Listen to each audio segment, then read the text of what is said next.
I'm a single man who lives alone in Denver. My apartment complex is not what you would call a nice building. I'm on a road close to Colfax Avenue, which, if you're familiar with the geography of this area, is not the safest boulevard in town. I'm a few streets away from it, but close enough that I wouldn't consider this an up-and-coming neighborhood. This evening I was watching Netflix on my couch. My two cats were cuddled up against me as I lay under a comforter. The night before I had watched a horror movie that was scary enough to leave me in an unsettled mood, making it harder to sleep. So this night I decided to watch a stand-up special instead. Keep it light so I wouldn't have any trouble getting some shut-eye. I have classes early the next morning, so I was surprised when I made the conscious decision to turn on a second stand-up special and let myself fall asleep on the couch. I was just so comfy where I was laying and didn't want to move, not even to turn off the several lights throughout my apartment. I remember dozing off around 11 o'clock. It was effortless, which meant I was really snug under the covers with my cats, flanking me on either end, creating a tucked-in feeling.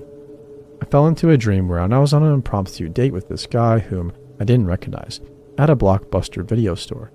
He bought me blue and yellow underwear, like a Blockbuster would sell in Dreamland, insinuating I would take the hint of his intentions.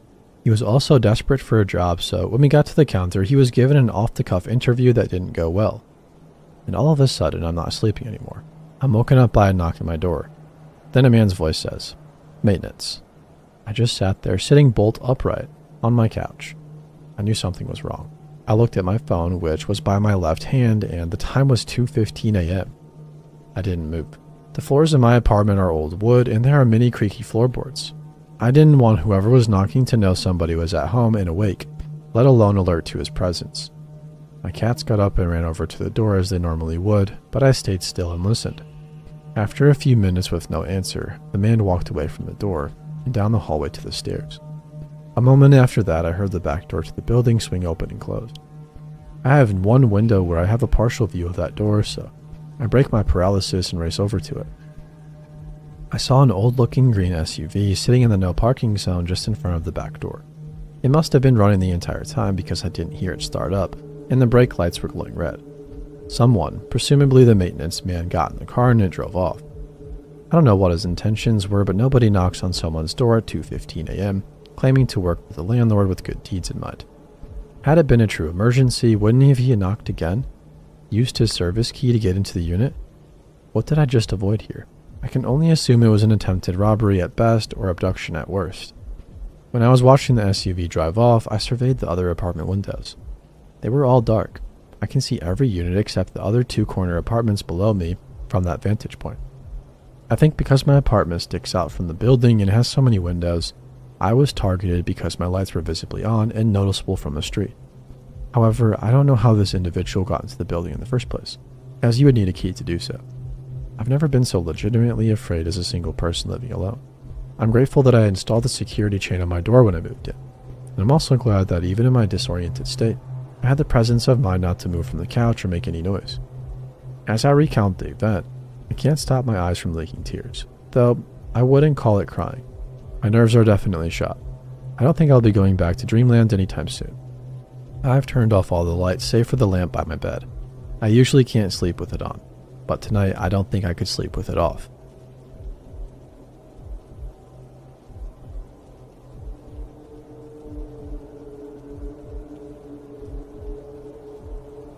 Since my last post here was received so well, I thought I might share some other experiences I've had over the years.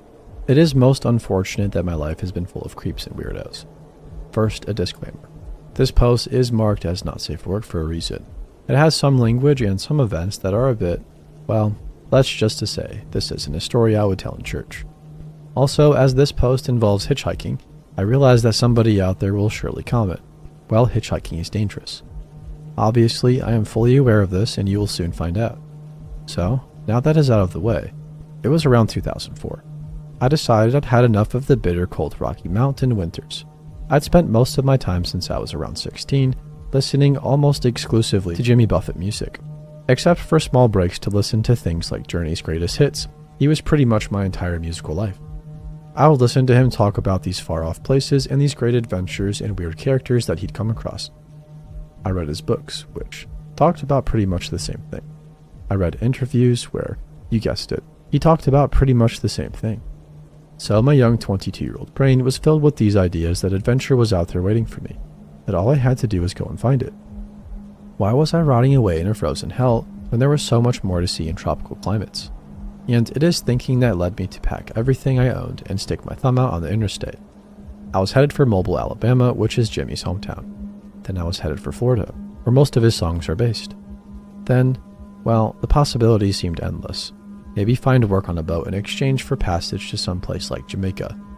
You can go ahead and laugh at me. It's been about 17 years, so wisdom and life experience have allowed me to see clearly how stupid I was for all of this. I can take the ribbing. I've been getting grief over it for the better part of 2 decades. More on that later. My journey took me through Texas and Arkansas. There are many funny stories along this journey, like the time I was picked up in the desert by an old guy named Buddy in a hippie van. However, those stories are not the focus here because they aren't very creepy and are not the focus. Along the way, I also passed through Fouke, Arkansas, and learned about the Fouke monster. Fascinating little bit of folklore, actually. There's a fairly detailed Wikipedia article on the subject if you are interested. So anyway, my journey took me down to South Louisiana and Interstate 10. When you head down the section of highway between Lafayette and Baton Rouge, you have to pass over the Atchafalaya Basin, which means crossing over 18 miles of swampland via bridge. According to Wikipedia, this bridge is the 3rd longest in the US, the 2nd longest in the United States interstate system, and the 14th longest in the world. That's a lot of bridge. And the shoulder? Virtually non-existent. From what I have been told, police are quick to nab anyone foolish enough to try crossing this bridge on foot. So I was stuck. For hours. On the Lafayette side of the bridge, attempting to thumb a ride across. Eventually I was successful, and this is where things take an unsettling turn. A white van pulled up. When the door opened, there was nobody in the vehicle but an old man. He looked to be in his late 60s or early 70s. Quite obese and wearing nothing but a pair of shorts. I climbed in and thanked him for stopping. As we took off, When the Sun Goes Down by Kenny Chesney was playing on the radio. Due to the events that followed, I have forever lost any liking I had for the song. We were headed across this massive bridge with nowhere to stop and nowhere for me to go. The man started looking at me like a dog might look at a particularly meaty bone. It was making me uneasy already. "Hey boy," he said in a thick Cajun accent. "Got a big dick?" "Excuse me?" I asked. I looked back at him and then out the window of the moving vehicle. No escape route. "I bet it's pretty big," he said, smiling at me. I really don't want to discuss that," I said. "Nothing but guardrail on the right and swampland below that. Jumping out would be deadly." "I'd sure like to see it," he said. "Well, I don't think so," I replied. What I was thinking, actually, was, you can wish in one hand and crap in the other and see which one fills up the cup first. Undeterred, the man went on. "I'd sure like to take you into the swamp." Aw, man. If I'd once thought, and I can't remember if I actually did, that this situation couldn't get worse, I would have been so incredibly mistaken. "Nah, I don't think so," I repeated. "Ah, come on, boy," he insisted. "It'd only take about 30 minutes. Please understand that I'm making his English clear for those reading, but it was thick and Cajun, as I've said before, so it was more like it only takes about 30 minutes, which made it way creepier. At this point, the man had asked to see my genitals and had expressed his desire to take me into the swamps. I couldn't help but wonder if he was even going to give me a choice or if he was just going to take me there by force. If he did, I would be virtually helpless. I wasn't from here and didn't know the area. I certainly didn't know the layout of the swamps. I would have been at his mercy for him to do with me as he pleased. And whatever it was that he pleased with took a lot of forms in my mind. Would he take me somewhere and assault me and then feed me to the alligators? Would he hold me prisoner and torture me before killing me and feeding me to the alligators? Or would he just kill me immediately and feed me to them? For some reason, every scenario involved alligators. "I don't want to go into the swamp with you." "No," I said, as firmly as my overwhelming fear would allow. As I am here today writing this, it goes without saying that I didn't end up as gator bait. He didn't take me forcefully into the swamps, and he didn't do anything to me physically. Psychologically, however, his terrifying comments were torture as the bridge went on and on and on for what seemed like forever. When we finally reached the other side and he let me out, I thanked him for the ride as politely as I could manage. When he pulled away, I could have fallen down and kissed the ground. I was safe and I was alive, not dead. My journey continued for several days until I ultimately ended up in Bay St. Louis, Mississippi. There was another incident before I got there where I was picked up in Walker, Louisiana, by a man who wasn't so much creepy as he was potentially dangerous. By the time I ran into him, I was physically exhausted and dirty and hadn't had decent rest in days. When he and his wife offered to let me stay in their guest room for the night, I was so grateful to not have slept in the woods or in a ditch along the side of the road or in the back booth of some diner that I took them up on. Desperation and exhaustion will cloud a person's thinking, that's for sure. As we pulled away, he said, in a genuinely friendly tone, that I was welcome at his home and that he wasn't dangerous. I genuinely believed him until he pulled a gun out from between the seats and warned me that I'd better not be dangerous either. Oh boy. Why did I still go with him? Exhaustion and desperation, like I said. So I'm in the guest room of this trailer in a comfortable bed for the first time in. I'm pretty sure a couple of weeks. I'm relaxing there when his sister comes over. I don't see them being in a bedroom, but I hear them in the living room. She's upset about something, and that's all she keeps talking about. Finally, I hear the man get fed up and snap, screaming at her, and then I hear a gunshot. No way. There are several seconds there where I'm again terrified of what's about to happen to me. This man just shot his sister, and I'm here in the house with him, potential witness. I look up at the window, wondering if I can fit through it and escape. I cannot. Then I hear her speak up. He shot a hole in the ceiling. So apparently he hadn't shot his sister. He was just a trigger-happy lunatic who had shot around into the ceiling to emphasize his frustration. To be fair, they were actually very nice people. After the commotion, I ended up staying overnight anyway. Call me stupid if you like, I was that tired. And his wife took me back to the interstate in the morning. We had a nice conversation along the way. Wouldn't stay there again though, ever. 1-star rating for sure. But my hosts were very polite to me. When I got to Bay St. Louis, I ended up getting picked up by a lady who lived in Mobile, Alabama, who ended up taking me in, and she is my foster mother to this day. I love her to death. This horrific trip ended with me finding a new life and a new family. So there's a silver lining to every dark cloud, I suppose. Her husband, who is my foster father, has never stopped giving me grief about any of this. In almost 20 years, he's never tired of it.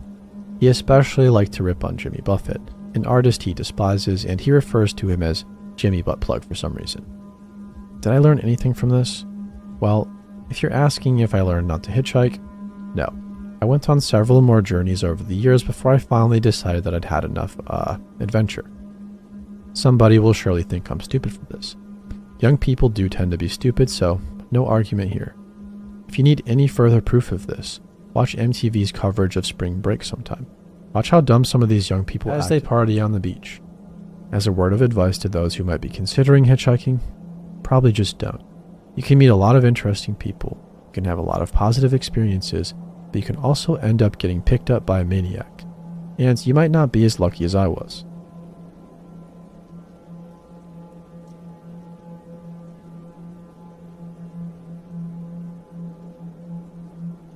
I'm a man in my 20s that lives alone on the very top floor of an apartment block. I've had short hair for the last 10 years of my life. The longest hair on my head is maybe an inch long, if that even.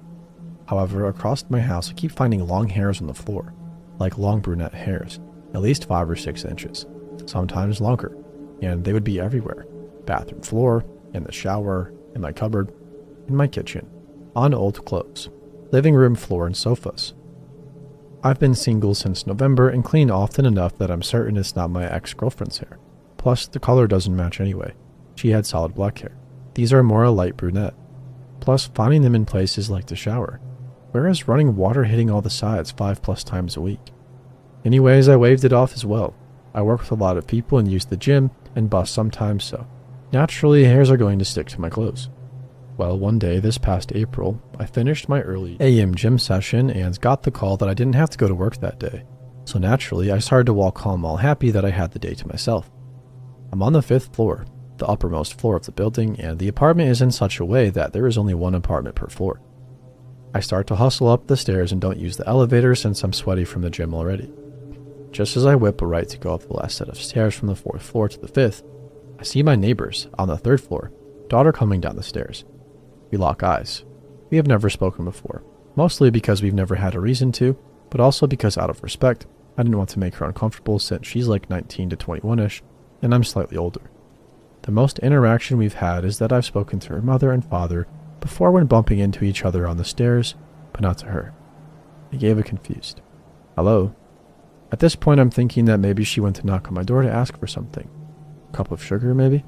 I don't know. I was expecting her to reply with something like, "Oh, hi, do you have any XYZ? This or that?"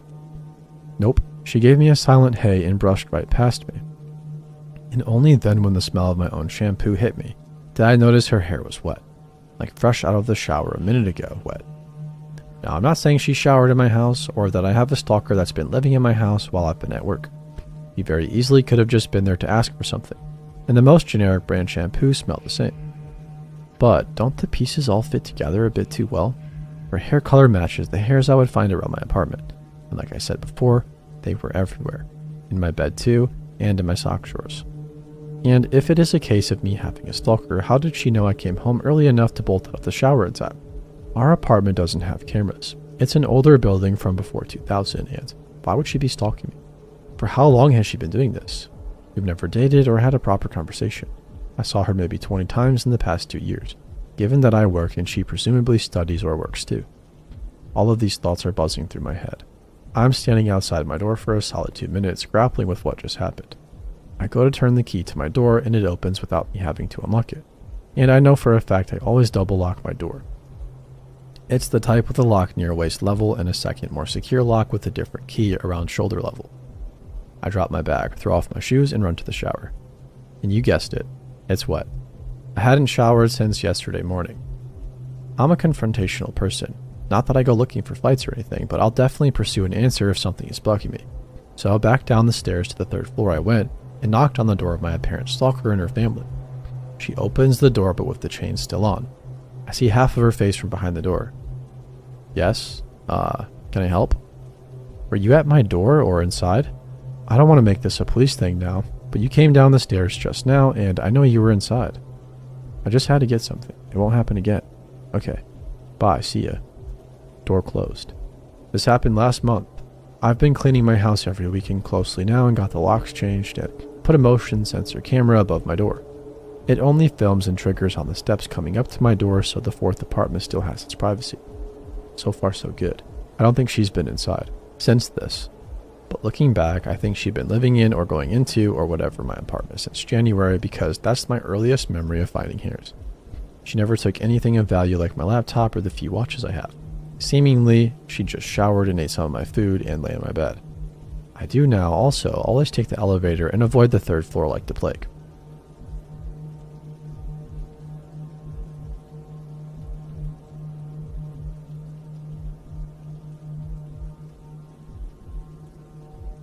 I have a bad habit of walking alone at night. I love it. I know it's not the best plan, as a small woman especially, but it is one of those things that just gives me joy. Speaks to my soul, I guess. As cheesy as it sounds. I do carry pepper spray and keep my phone in my hand. Man, hell if I'll let fear ruin something I love. Summer nights are the best. The light lingers forever in the Pacific Northwest. You get these endless twilights and there's this beautiful breath of coolness coming out of the dense screen, even when it's hot in the daytime. I lived in the desert as a teenager and I still just love the cool silky feeling air here. Silly, but I do. Soaking up the night air is amazing. I live in a small town at the head of a very long rural trail that winds through lowland marshy areas, dense woods and fields, and at night it is silent and isolated. 99.9% of the time, nobody is out there in the night except me, bats, and the rare bicyclist. Once you get outside city limits about a mile, a small town is small. There's nobody to mess with, so there's nobody looking to mess with you, if you get what I'm saying. The only houses are sparse and far across ravines and fields covered with blackberry cane with no streetlights, and no easy exit from the trail. I put one headphone in. I keep one out for me as a Zapata to date myself, and I walk for hours and miles. I usually take a big crossbody purse with a water bottle, my ID, a little bit of cash, and start to walk while the light leaves the sky. I only use my phone light when it gets pitch dark and absolutely necessary. This night I was far out into the boonies, just me and the maple trees kissing over the trail, and it was fully dark. Really deep dark by then, and I'm cruising along listening to a podcast in one ear with my little phone light. Beautiful night still. I'm just soaking it in, and I have been out here for a few hours and heading back, but still some miles out. Suddenly, there's this extra black patch, like a big splotch resolving itself out of the dense shadows across the trail. It took me a second to realize, oh yeah, that's not a trick of the light, it's actually something. It's a big black mass all across the trail in front of me. Not moving, but it's blocking the trail. I start getting the creeps. Chills. This is not normal, yet it's between me and home. There's no other choice, so I slowly creep up to whatever it is, a black puddle. Then as I get close, I see blood smeared. Not a lot, but man, there are traces of blood on the paved trail. I put the big girl panties on and walked close. Phone cued to 911. The shadow resolved itself into a dude in a big flappy black coat, sprawled across the whole trail, surrounded by small bloodstains. So, I say, "Hey man, are you alright?" In surprise, the guy sits up. He's sunburnt and grimy but coherent, and kind of chipper. He goes, "Yeah, I'm okay, just resting. Hey, you got any water?" I forked over my water bottle and told him to go ahead and keep it. He took it and thanked me. He had scraped his bare foot and wandered around for a bit before deciding to take a breather, which was what the blood was from. I recognized him. He's a local meth head and drunk. He's either slightly drunk and kind of peaceful or belligerent on meth. Today, he was sobering up and tired. I asked him if I could call anyone, like 911 or whatever. Nope, just chilling. I carefully skirted around him and headed back home. I did not have particularly warm and cozy feelings about him, having hosed his puke off my porch a couple of times and have been called the "see you next Tuesday" word more than once by him. So, I left it at that. Anyway, a few months later, he attacked a random tourist with a machete downtown in broad daylight, sliced their leg open and went to prison.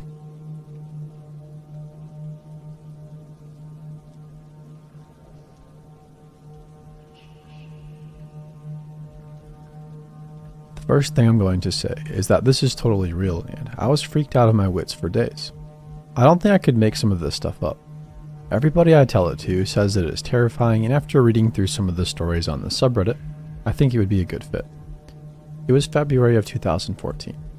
This thing I was doing at work kind of came to a head all at once, and I was basically going to have to spend the entire weekend writing a press release that was needed the following Monday by 10 a.m. Now, my grandparents own some property way out in the boonies of East Texas. I grew up going out there all the time for family get-togethers and whatnot. Now, since it was only a 45-minute drive away from where I lived, I would go out there with friends to camp and party, whatever. Well, I knew I was going to be riding all weekend. I thought, why not spend it in the great outdoors instead of holed up in my apartment in Houston? I had never stayed out there by myself, but had always been keen on the idea and thought this would be an excellent time to do it. I called my granddad asking if it would be okay for me to use the place for the weekend, and he said of course.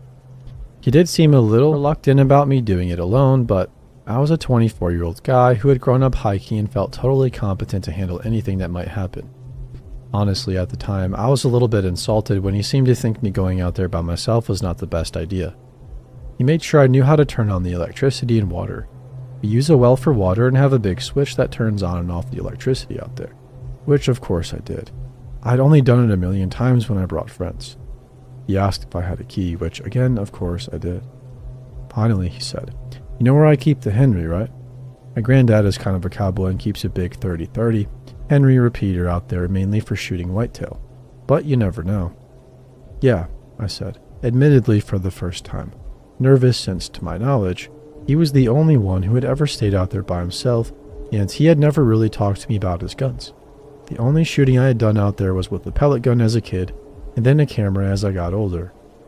The drive out was nice after I got out of the city. I left work at 4:30, already packed, and drove straight there. With traffic, frickin' Houston. I made it out there by about 6:45. Still light outside, but it was beginning to turn to dusk. I took my duffel bag out of the trunk and went inside. The house is more like a small resort than a ranch house. It's really nice, which is why I enjoy talking to people out there so much. My granddad was pretty well off and had the place built when he retired. It has 12 bedrooms, and I choose the upstairs sort of master bedroom, if you can call it that. I unpacked, sat on the bed, and opened my laptop to look at what I had to write and immediately closed it. Screw that, I thought. I'll work on that tomorrow. Now I want to take a walk. There is a trail that goes in a big circle around the perimeter of the property and is about 3.5 miles. It was dark out now, and the thought briefly crossed my mind to bring my granddad's gun, but I decided on his 35-foot wooden dowel instead so I could have a walking stick and wouldn't slip in the dark and shoot my foot off or something. I put on a hoodie, grabbed a flashlight, and started off. It was a clear moonless night, and the swath of the Milky Way across the sky was impressive, but it was still really dark out. I didn't use my flashlight so my eyes would adjust, and after about 10 or so minutes, I could see reasonably well. It was nice. Chilly, but nice. After about a mile and a half, I decided to cut the route short through the woods and head back. I know the land so well that I could easily get back to the house from any point on the property. The woods and brush were pretty dense, though, and I was forced to turn on the flashlight. A thick wall of twigs and vines is revealed. I push through it with my stick, getting a couple of scratches when I see something deeper in the woods, partially obscured by the underbrush. It looks like somebody left a pile of clothes in the woods. I keep the light trained on it for a second or two, trying to see what it is. Suddenly, it jumps up really fast and sprints away further into the forest. My heart is in my throat and my stomach does a somersault. I feel the pins and needles of an adrenaline surge all over. With all the force I can muster, I try to shout, "Who is that?" But I have no idea what it actually sounded like. Immediately, I regretted not having that rifle, but heck, I even left my cell phone on the bed. The worst part of it is, whoever that guy was took off in the direction of the house, and I can't remember if I locked the door. Now that the initial shock began to wear off, the real fear begins. It is suddenly very cold. Never before have I felt so violated and stupid. I should have never come out here totally by myself. This guy shoots at me or something. Nobody will even miss me until Monday. Okay, get a hold of yourself. You need to get your phone. I walk a mile through the woods terrified. The woods end about 150 yards from the house's front patio, and I basically sprint it. Now, for any of you who have been in a situation like this, you know that running does not help. You feel that gut-wrenching panic getting a foothold and constantly think something is right on your heels.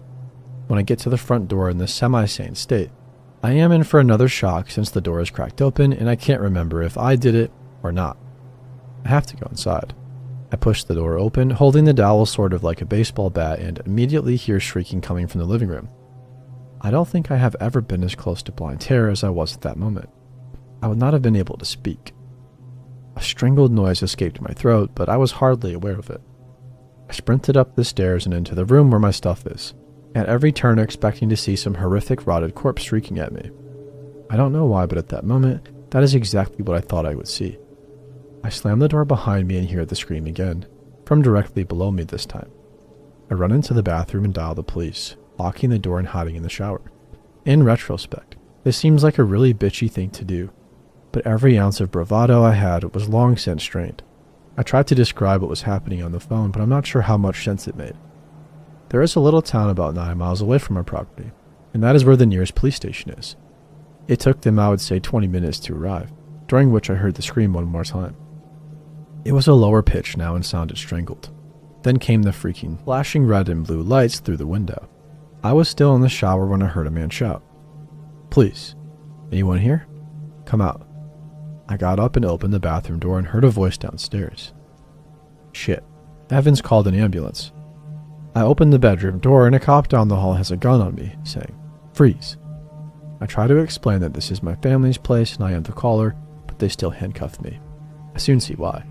In the living room is the man I saw in the woods on his back, staring blankly upward, one arm outstretched at the ceiling and the other bent but still reaching upward. His head was lying in a pool of blood.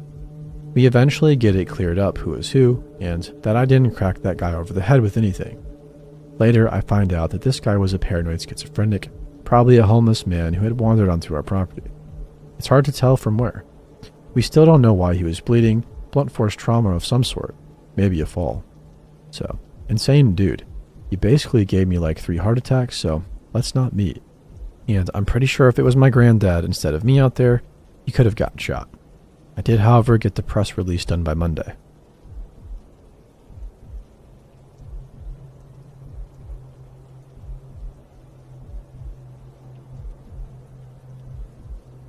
When I was 6 or 7, I had an awesome best friend who lived in the apartment complex right across from me. She and I used to go roving around on adventures, helping the older folks in the complex get around. It was the 90s in a small town, so our hard-working single moms didn't worry too much if we got off the bus before they got off work. They told us to always stick together no matter what, not talk to strangers, and stay close to the section of the complex that we lived in. And never go to the playground at the top of the hill by ourselves. Naturally, being 6 or 7 years old and 8 or 9, We were pretty obedient until one day when they were way louder than usual. We were bored out of our tiny noggins and thought it would be a brilliant idea to hike the massive hill and go play on the playground. So up we went and all was well. At least for a few minutes. My spidey senses started tingling, and when I turned around, there was a man standing there. He didn't look creepy or anything to me. Just a normal younger dude wearing a burgundy sweater and khakis. I looked around to see if he had brought his kids up or something, but I didn't see any. I grabbed the swing that I had been pushing my friend down and made it stop, whispering to her that there was a man behind us. She looked behind us and stood up quickly. "It's okay. You two can keep playing," he said in a very soft, quiet voice. My friend spoke up. "Nah, we were just leaving anyways." She grabbed my hand and we began to walk away. "If you want, I have a jungle gym across from my apartment and we can go play there," he said, moving closer to us. We backed away, still hand in hand, both of our red flag sensors going wild. "I like watching you two play. You are very pretty," he continued, moving in longer strides. Needless to say, we booked it. Taking off down the hill at breakneck kid speed, we looked behind us to see him chasing us, and we both started screaming. A little more than halfway down the hill, we saw both of our moms standing by their cars, talking and smoking yet. When they heard us, they immediately started sprinting to us.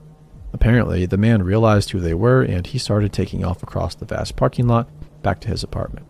Our mom scolded us something fierce and explained to us that what happened was the exact reason we were never supposed to go that far from our neighbors ever again.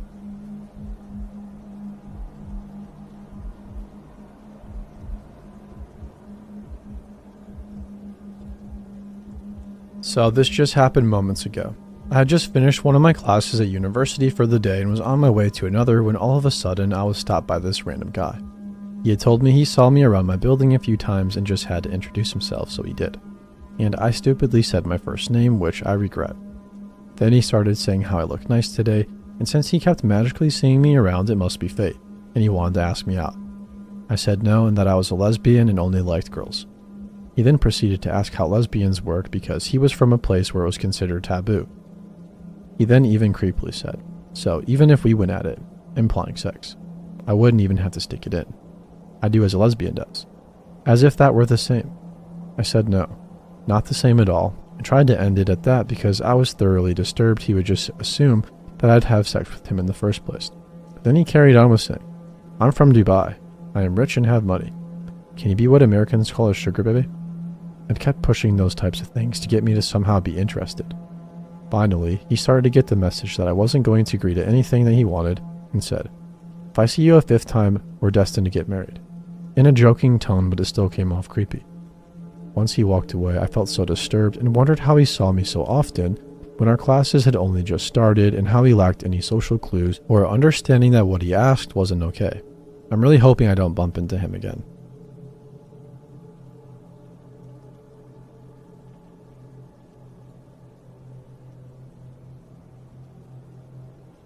I'm making this short for a plethora of reasons. I was 22 at the time. I was a full-time model and also working for a writer and intelligent man who I looked up to and respected greatly. In fact, I looked at him as a father figure who would always protect me and have my best interest at heart. But that was not the case, unfortunately. He was a pioneer in something regarding computers, a photographer, and many other things.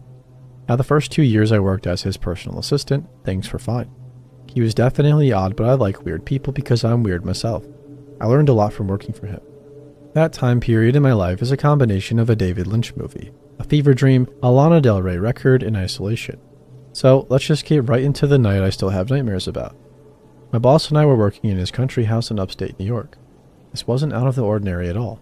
We went up there to work on his book and for me to do research and put together files, organize, etc. I had my own room and the place was gorgeous. It was completely desolate and eerie at the same time, but again, I felt safe with him and enjoyed being up there until this one night. I had a photo shoot the next morning in Connecticut where my boss would be driving me and his friend was the photographer and he claimed he had business to do with Lewis, the photographer. We worked all day the night prior to my shoot. When evening came around, my boss and I smoked a joint or three and talked. I had a couple of drinks and so did he. I decided to have one more cigarette before going to my bedroom. His bedroom was on the top floor and mine was next to the front door. In the first bedroom to the left across from my room was my boss's office, where he would often be writing his books. He was a night owl and got a lot of writing done at night. I was starting to doze off when I saw a light coming from the bottom of my door, so I figured the boss went to go work in his office across from my room, which startled me. I heard him talking to someone and I assumed he couldn't sleep, so he went to his office to write. I heard a strange old song playing on his record player. I thought this was odd. I cracked my door open a bit and saw my boss in my pink dress. Couldn't believe what I was seeing.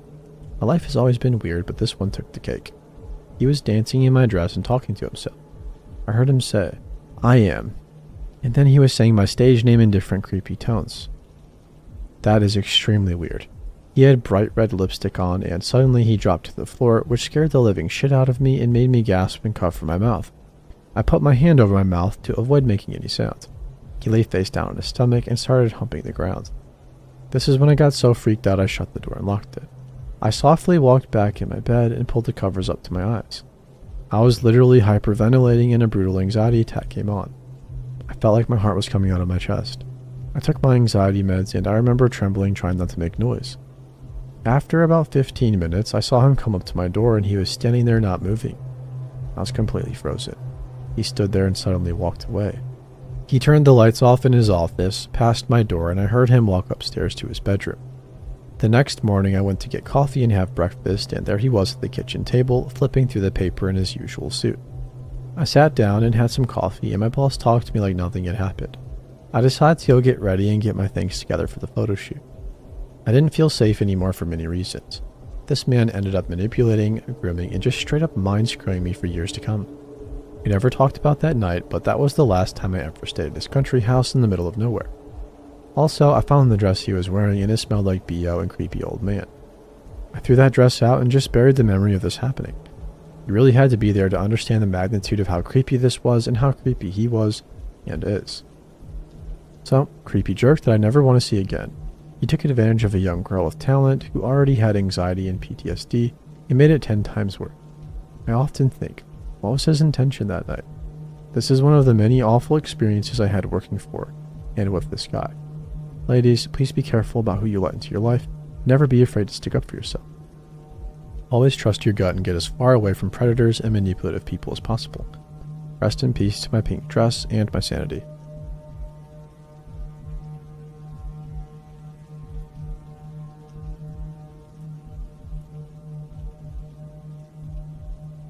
I witnessed something late at night on the 4th of July that I feel the need to share. Bear with me here because I'm not a great storyteller, but I wrote down all of the events and even drew a map of where everything occurred immediately after so I would never forget. To give some context, I'm a weirdo and I spend a lot of my time hiking. I've been dealing with serious emotional and mental distress, brought on by things which are out of my control. My way of coping and finding comfort is by being a weirdo and tempting fate, by going for late night hikes. Turns out that I made the right decision by going out to the countryside late that night to enjoy the view of the full moon and see the fireflies shine deep in the woods and across the fields. I parked my car at an unmarked pull-off next to the river, which is surrounded by dense forests and unforgiving swamps. I started on my way on foot at approximately 11:30 p.m. I may or may not have had a few White Claws stuffed into my backpack, but that's beside the point. After walking for about 2.5, mostly uneventful hours, I decided it was time to double back and go find my car. This is the part where things go from I feel a bit better and more at ease to damn, what the ever-loving heck have I stumbled onto? I began crossing the bridge to get to my car, which was still roughly 3 miles to the west of where I was on the bridge at the time, when I heard footsteps on the asphalt approaching me from behind. My mood shifts to make my day. I am so ready to cut you if you even think about attacking me. I whip around and see a man wearing all black, who was much closer than what it sounded like. We make eye contact. Full moon, pretty easy to see at night, and this dude breaks into a full-ass sprint towards me, but then veers around me at the last minute. Maybe it was the liquid courage or pure adrenaline, but I yelled out to the guy, "Hey man, you good?" "Sup?" And he replies, "I gotta get to my wife." Swiftly veers around me and keeps running. I'm thinking to myself, okay, kinda weird considering it's, 12 o'clock in the middle of nowhere. But I digress. He runs out of sight. I keep walking to my car. I make it about 1.5 miles further when I hear a woman screaming, crying, and wailing. The kind that makes your hair stand up, and the kind that tells you in your gut that something is horribly wrong. I stop and listen as best as I can. Through her sobs, I hear her say, "Please, I can't take it. I don't want any more." At this point, I wanted to throw up. Her screams were coming from the same path I had to take to get to my car. I channeled the energy of the movie Tropic Thunder and went full Viet Cong, dived into the bushes, and stealthily made my way closer to see what the heck is going on and find this screaming woman. It didn't take long, because I now see the same man that ran past me earlier and a second, much larger man, also dressed in black, walking on the road coming back in my direction. The larger man had the woman slung over his shoulder like she was a sack of potatoes. She wasn't screaming anymore, but she was crying and completely incoherent. She looked like she was maybe 19 to 21 at most, with blonde hair and very small. I'd say 110 pounds or less.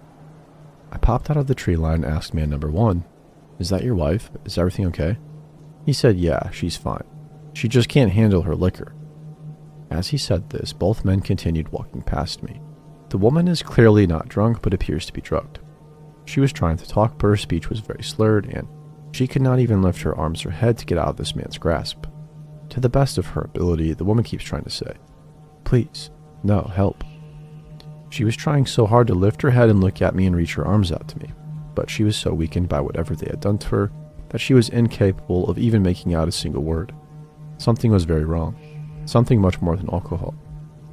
Not 15 minutes prior, I was able to hear her screaming actual words, and now she appears barely conscious. I carry pepper gels and razor blades when I hike. However, I knew there was no way I could take on 2 men by trying my hand at some vigilante justice. I'm about 5'6" and 140 pounds, and definitely no match for 2 men twice my size. Self-preservation and survival mode kick in for me and for my fellow woman, and I say to man number 1, "Oh yeah, man, I've been there before. I'm sure she'll just sleep it off and be fine." Please understand, I only said this to him as a means of playing dumb. Again, I am not equipped to take down 2 men. The woman tries to cry and plead more as they carry her away, and I was quite honestly terrified.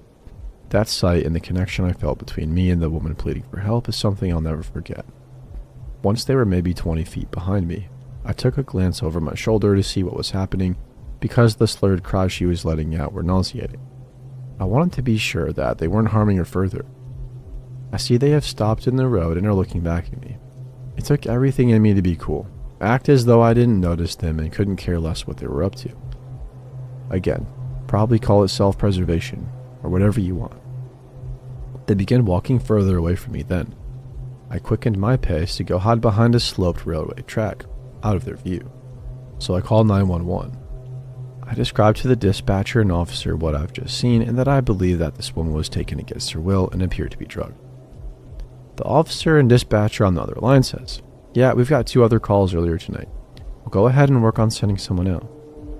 Great police work, my dudes.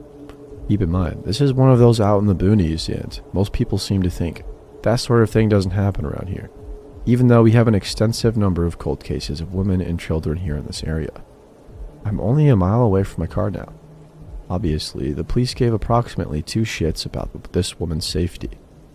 But I was so disturbed by what I saw that I knew it was time to go find these guys myself, since it seemed like no one else was going to. Side note, the amount of cigarettes I smoke in a day is roughly equivalent to the amounts of toilet paper sold during this pandemic. Yeah, I was huffing a cigarette, crying silently, praying for her safety, praying they wouldn't disappear with her to who knows where and do who knows what. What I'm saying is, I freaking ran like never before to get to my car and track those men down again before they could drop out of sight with her.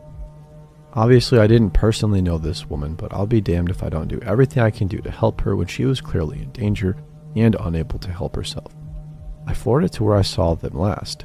Maybe 20 minutes had passed between the last time we crossed paths, and I got to my car. And much to my relief, as I rounded the corner, I saw multiple police units on scene up the road. I drove up closer just to be sure they found the right guys, and they did. They had the men up against their cruisers with their hands up and were being frisked. Paramedics were on the scene. This poor woman was lying on the ground as they were working to place her on a stretcher to get her to a hospital, I assume. The sense of relief I felt was unreal. Probably not even a fraction of the relief this woman felt when the police finally intervened. Dispatch actually called me back and advised they had not sent officers previously, as the situation described to them as a noise disturbance. Not unusual for a holiday weekend, so I cannot wholly blame them for not coming sooner, since They had not received any call specifically stating there was a woman screaming for help or being carried off caveman style against her will in the middle of nowhere in the wee hours of the night. Needless to say, I didn't sleep at all the rest of the night. I went home and cried all day, mostly out of the horror of what I saw and the awful thought of what if I hadn't taken that walk? What if no one had been there to help? What if they would have grabbed me too? So, I'll close with this.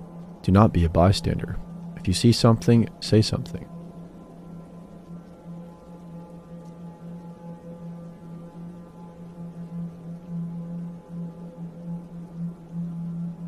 So, I work at a pizza place.